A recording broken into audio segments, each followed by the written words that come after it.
রাজধানীর ফিলিং স্টেশনগুলোতে এখনও জ্বালানি সংকট রয়েছে। পেট্রোল, অকটেন ও ডিজেলের সরবরাহ কম থাকায় ভোগান্তিতে পড়েছেন ব্যক্তিগত গাড়ি ও মোটরসাইকেল চালকেরা। চাহিদার তুলনায় সরবরাহ কম থাকায় এই সংকট বলছেন পাম্প মালিকরা।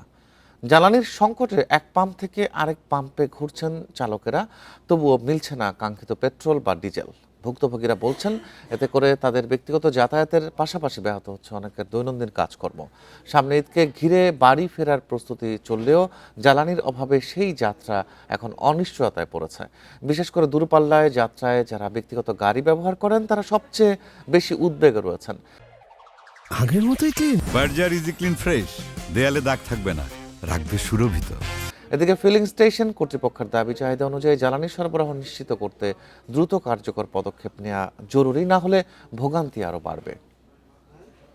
মানুষ ইফতারের টাইমে ইফতারি করব না তেলই নিব, না অফিসে যাব না বাসায় যাব, এটা খুবই একটা বিরক্তকর। যে কটা পাম্পে যাচ্ছি কোনো পাম্পই আমাদেরকে তেল দিতে চাচ্ছে না।